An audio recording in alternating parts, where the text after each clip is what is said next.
Oi pessoal, estamos aqui de volta, eu, Max, minha linda mulher Lívia.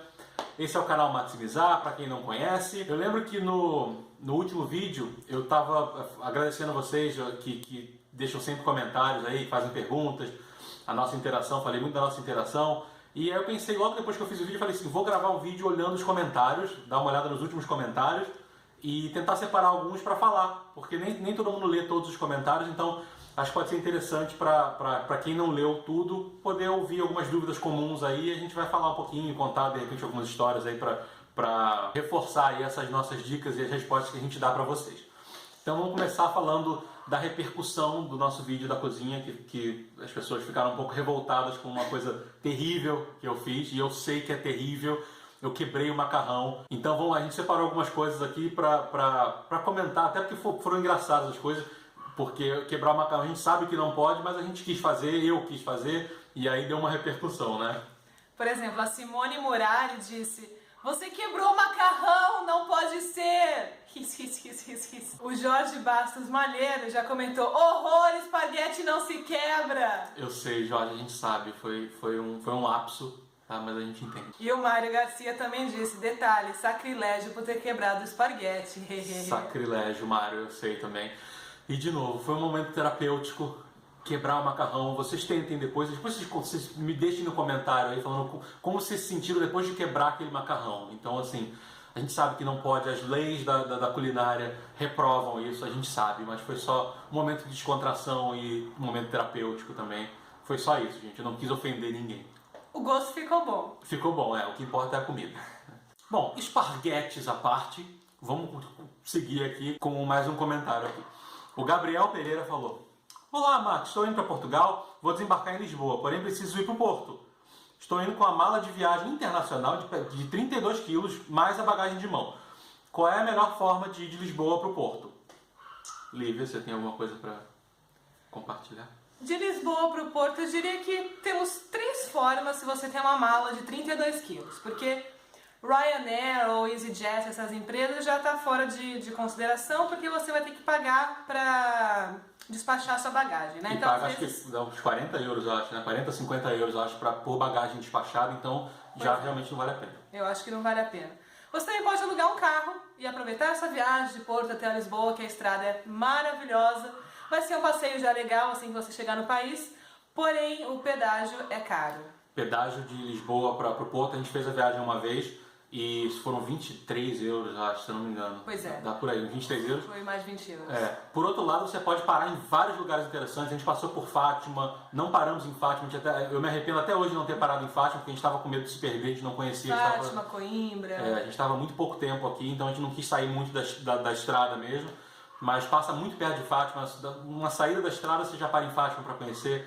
Então esse é um lado muito bom. Se dinheiro não for um problema, eu acho que o melhor conselho seria alugar um carro. É uma boa opção, porque o aluguel de carro aqui não é caro, não. O pedágio é caro, gasolina, não sei, mais ou menos, a gente encheu meio tanque, deu também acho que por volta de 20 euros, se eu não me engano, meio tanque, que é o que se gasta do Porto para Lisboa também. Não é caro e não é barato, né? Então depende do bolso de cada um. E aluguel do carro também, aqui você encontra facilmente um carro para uma diária de 30 euros, né? Com tudo incluso já, o seguro, o obrigatório, né? Já incluso. E os carros aqui são confortáveis, eles são completos, tem aquecimento, tem ar-condicionado. Então vale a pena, como eu disse, se não tiver um problema de dinheiro para alugar, se quiser economizar já fica caro. Se não, vale muito a pena alugar um carro. E também, se não tiver sozinho, dá pra dividir o preço da diária do carro, né? Isso, verdade. Também é uma opção. Mas a dica que a gente deu pro Gabriel foi ou para ele vir de comboio, de trem, ou de outro carro, de ônibus. Que são opções que não tem tanto limite, tem até um limite, eu não sei quanto, mas sei que é muito, não tem aquele limite de peso que as companhias aéreas low cost têm. E eu não lembro agora o preço exatamente, acho que era 20 o ônibus. Pois é, mas o ônibus ele vinha direto de Lisboa para o Porto e o comboio ele tinha algumas paradas, então acho que demorava um pouco mais a viagem, mas é pouca diferença isso. Mas o preço é sempre 20, 30 euros, não é muito mais do que isso, de qualquer uma das duas opções. Então é mais econômico e também você pode levar as malas, né, sem muita preocupação. 32 quilos, né, que é um peso, é o internacional, é o aceito, mas Para você viajar de empresa low cost e aérea já não vale tanto a pena, né? Também temos um comentário da Patrícia Mota. Ela disse: olá, acabei de conhecer este canal no YouTube, achei bacana a forma como vocês fazem os vídeos. Obrigada. Aquele da ponte atravessando Vila Nova de Gaia pro Porto, adorei. Vocês moram em Porto? Quanto é mais ou menos o aluguel de um T0 ou T1 para esses lados? Saberia me dizer, por gentileza? Saberíamos, Patrícia, dizer sim. Claro que varia muito a proximidade do metro, né? Quanto mais próximo do metro, mais caro fica, ou menos barato fica, dependendo do teu ponto de vista. É interessante isso, porque, por exemplo, Vila Nova de Gaia, que tem as praias aqui do norte e tudo, né? Você pode morar pertinho da praia, de frente à praia, talvez seja mais barato do que você morar perto do metro. Então aqui eles consideram o meio de transporte, quanto mais perto de meio de transporte da linha do metro, ou muito serviço de autocarro perto de você, o preço do apartamento pode ser maior. Então, a gente, como você perguntou, a gente mora no Porto mesmo, a gente mora de metro, dá uns 5 minutos pro centro histórico, dá pra ir andando até, dependendo do quão rápido você anda, dá de meia hora a 40 minutos andando, a gente já foi algumas vezes, mas a gente mora uns 10 minutos do metro andando, então por isso que o valor dos apartamentos mais 10, 15 minutos andando do metro já diminui um pouco. Foi por isso, na verdade, que a gente optou para ficar um pouquinho menos perto do metro para pagar um pouco menos. Mas a sua pergunta, T0 ou T1? Acho que 200, T0, 200 a 250, dependendo da proximidade. Isso. Um T1 na região onde a gente mora fica em torno de 350. Né? 350, 400. Se for mais perto do metro, fica 400. A gente recomenda perto do metro. Tá? Às vezes não vale a pena você pagar 30, 40 euros a menos de aluguel e ter que andar. Porque de vez em quando você andar 10, 15 minutos até o metro não é problema, né? Quando você não conhece, a gente não conhecia, a gente passeava, olha os prédios, que bonito e tal. É tudo lindo. Mas depois de um tempo, quando você começa todo dia a ter que fazer esse trajeto andando, começa a cansar um pouco. Então a gente até pensa em de repente se mudar para mais perto de uma estação de metro, porque o preço sobe um pouco, mas acaba compensando no conforto. Tá chovendo, tá frio. Pois é. Aqui venta bastante. Então, morar perto do metro, chegou em casa rapidinho, é legal. Então, talvez seja um investimento que vale a pena. Você morar mais perto do metro, caso você não tenha carro. Né? Então, só para fechar, respondendo de novo, de T0 e T1, T0 varia de 200 a uns 250, chegando até 300 se for muito perto do metro. E o T1 você consegue de 350, acho que seria o mínimo. Tá, acho que sim. Menos do que isso já é arriscado, porque as condições do apartamento podem não estar muito boas. Então de 350 a 400, 450, dependendo da proximidade do metro, você acha T0, T1 tranquilamente aqui. Tanto no Porto quanto em Gaia. Em Gaia um pouco mais barato até. Tá? Então essa é a média, eu acho. Boa sorte nas suas pesquisas. Próximo comentário é do Andrew Lins. Muito bom seu canal, amigo.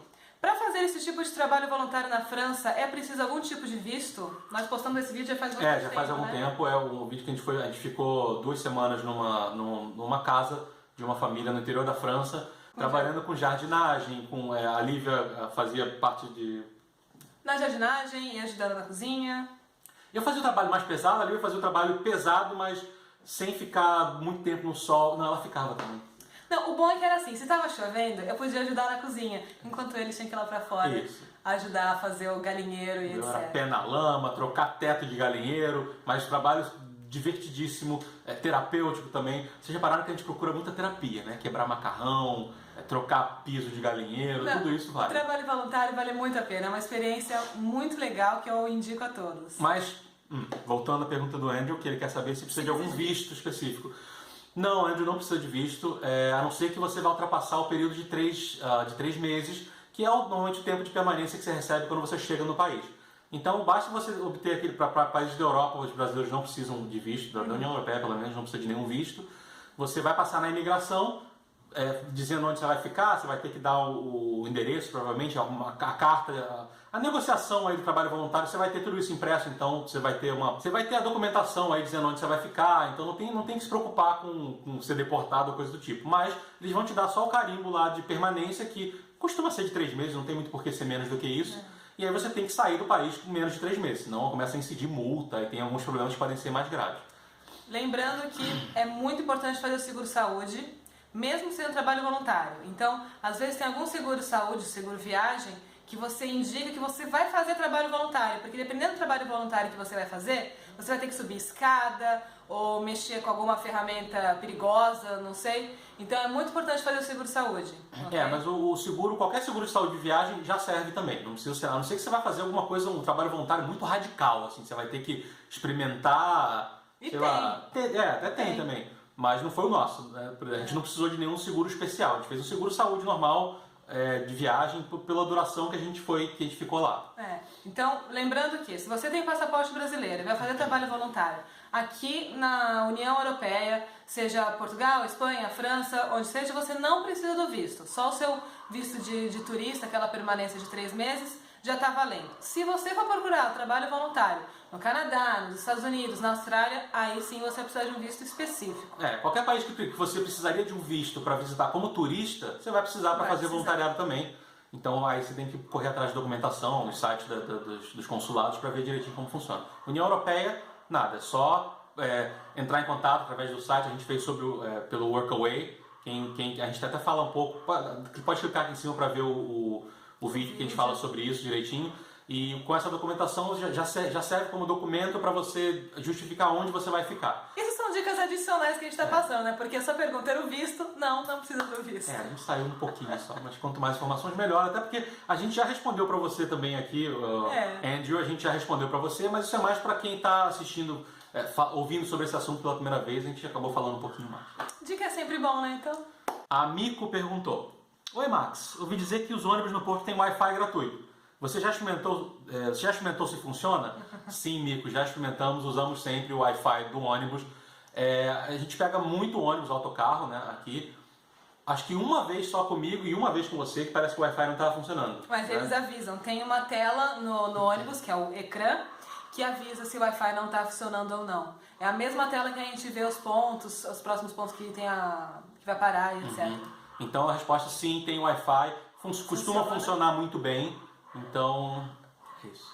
A próxima pergunta é do Marcelo Pina. A água da torneira aí é boa ou precisa comprar água mineral, Max? Não precisa comprar água mineral, no Porto pelo menos, que é a nossa experiência aqui. A água, segundo, claro, a própria empresa de água do Porto aqui fala que a água é mais segura de se beber do que uma água mineral comprada em supermercado. Não sei se chega a tanto, mas pode ser que sim. Eles se preocupam muito com isso, eles fazem muita propaganda para dizer que a água é segura, que é confiável.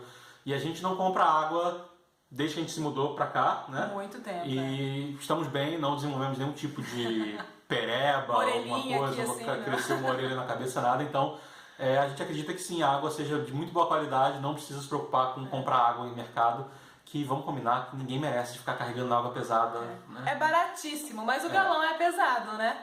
E já é uma leve economia que você faz. Mas isso lembrando as águas aqui do Porto, ok? Não sei se é geral, né? Nem até a Vila Nova de Gaia a gente não sabe, a gente nunca ouviu ninguém falando sobre isso. Porque mais pro norte de Portugal, a gente já tomou água da torneira e aí o gosto tava meio estranho. Não tava tão legal, né? Mais pro norte do Porto. Aqui a água... Norte de Portugal. Aqui a água é normal, tranquilona, como a gente falou, a gente não desenvolveu nenhuma orelhinha assim extra, então tá tranquilo. Próximo comentário da Tayana Tavares. Olá, você poderia informar qual é o app que você mencionou que usa para ver os horários dos ônibus? No vídeo que eu fiz sobre transporte, foi sobre transporte, né?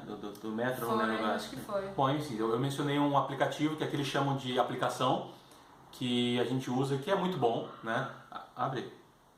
Vou mostrar o básico só para vocês entenderem. O nome é Move-me ou Move-me, a gente não sabe direito ainda se fala em português ou inglês isso, mas enfim, o site é em inglês, o app é em inglês. E a gente acha que é por ser para turismo, então ele é muito... Dá pra ver. Dá pra ver. Então você baixa o app, depois tem... A primeira coisa que você vai ver, Next Departures. Então você abre, aí você pode selecionar... Tem todos os tipos de transporte, ele pede para você selecionar um provider, né? Uma empresa. Então tem todas as empresas de transporte aqui. CP, que são os comboios, né? Tem aqui Metro do Porto. Tem STSP, que é de autocarros. Aí você seleciona a linha, então tem todas as linhas de ônibus aqui. Então vamos dar um exemplo aqui, de selecionar selecionar um comum aqui que a gente pega de vez em quando. Você seleciona a parada que você quer, a paragem, né, onde você quer pegar o ônibus. Vamos botar Praça do Marquês, que é um lugar famoso aqui. E aí ele te dá o tempo que falta para esses ônibus, no caso 203, ele não vai passar nos próximos 46 minutos, então por isso que 303, por isso que ele não aparece aqui. Mas todos os autocarros que têm uma rota parecida, eles aparecem aqui e o tempo que falta para esses autocarros pararem no ponto. Então é muito útil, a gente usa isso muito para quando a gente sai do metro, às vezes a gente quer pegar um autocarro para não ter que andar os 10 minutos até a nossa casa. Ó, eu cliquei aqui em Map. Aí você vê exatamente aonde é o ponto do ônibus. O ponto do ônibus. Então é muito... Tá vendo esse negocinho aqui? Essa coisinha. Ai. Então é isso, Tayana. Esse é o aplicativo Move-me. Você baixa e tem acesso a um monte de coisa aí em relação ao transporte. Ajuda muito, facilita muito a nossa vida para você se programar com horários. É muito bom. Vale a pena sim. O próximo é o Renato Rodrigues. Ele falou: olá, Max, poderia apenas me tirar uma dúvida? Teve algum motivo por decidir por Porto e não Lisboa? Senhora Dona Lívia, eu deixo você responder, começar. Vamos lá, Renato. Quando nós chegamos aqui em Portugal, nós chegamos pelo Porto, porque eu tenho família aqui no norte de Portugal, né? Então começamos a passear por aqui, todos já gostamos da cidade, a gente se sentiu muito bem-vindo aqui no Porto. Fomos para Lisboa também, passeamos em Lisboa e a gente também adorou Lisboa. Então a gente começou a pesquisar o preço dos apartamentos. E aí os preços dos apartamentos em Lisboa eram quase que o dobro do Porto. E a gente já apartamentos próximos ao centro, né? Que a gente queria apartamentos próximos ao centro da cidade. Da cidade, na cidade mesmo. Os apartamentos do Porto eram 300 euros e os de Lisboa eram 600. E a gente queria morar sozinho, a gente não queria dividir quarto com ninguém. Então a gente queria... A gente começou a pesquisar só o apartamento inteiro pra gente, sendo T0 ou T1. E aí pesou no bolso, né?